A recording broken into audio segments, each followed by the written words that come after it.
Excellent. Détachement d'honneur de la police universitaire. C'est rond ici chez nous à l'Université pédagogique nationale. C'est en perspective d'une coopération dans plusieurs domaines de recherche entre l'ambassade de la Fédération des Russies et l'Université pédagogique nationale qu'Alexei Santebov, ambassadeur de la Fédération des Russies en RDC, a foulé les sols de l'Université pédagogique nationale dans le cadre d'une visite de travail. En recevant chaleureusement son hôte du jour, la rectrice de l'UPEN, professeure ordinaire Anastasie Massanga, a au nom de son comité de gestion présenté à ces derniers les différentes facultés organisées dans son établissement, mais aussi les défis auxquels son comité de gestion est confronté, entre autres la formation des assistants et chefs des travaux, l'octroi des bourses de recherche doctorales dans les filières scientifiques et techniques, défis d'équipement et des matériels de laboratoire. Cette visite de travail honore d'autant notre université qui est, à ma connaissance, la première qu'effectue un ambassadeur de la Fédération de Russie sur notre campus. Elle témoigne d'une part de la vitalité des relations entre la République démocratique du Congo, notre pays, et la Fédération de Russie. L'Université pédagogique nationale UPEN, elle compte 10 facultés, avec plus de 500 professeurs et plus de 25 000 étudiants. Elle est l'une des plus grandes universités du pays. Mais elle est confrontée à plusieurs défis, comme du reste la plupart des universités du pays. Nous citons entre autres défi des infrastructures qui est heureusement en train d'être surmonté grâce à l'implication personnelle de son Excellence, M.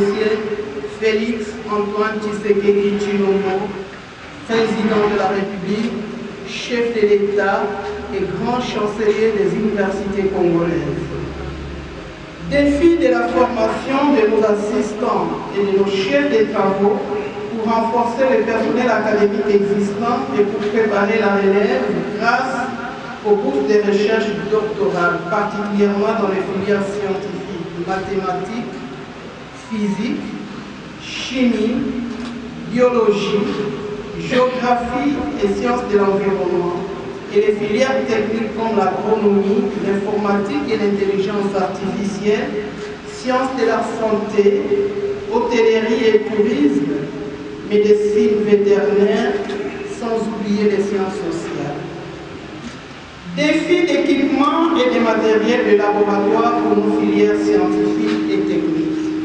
Ces défis peuvent être des cibles d'une éventuelle intervention de l'ambassade de la Fédération de Russie ou d'une coopération avec les universités de la Fédération de Russie grâce à votre implication personnelle.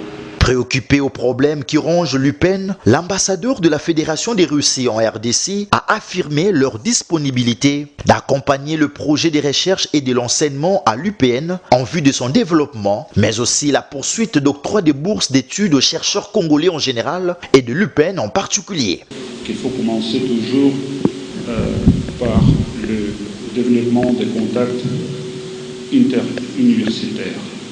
Et c'est pourquoi moi je suis là et je vous remercie encore une fois d'être reçu et de vous voir si nombreux dans cette salle. Moi je suis, comme je vous ai dit, vraiment très intéressé de développer des liens interuniversitaires. On a beaucoup d'universités pédagogiques en Russie. Presque chaque grande île millionnaire a l'université pédagogique.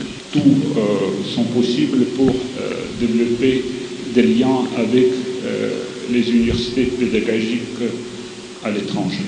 Les discours qui ont laissé place au partage d'expériences, la visite guidée des quelques laboratoires de la faculté des sciences de l'UPEN avant un cocktail.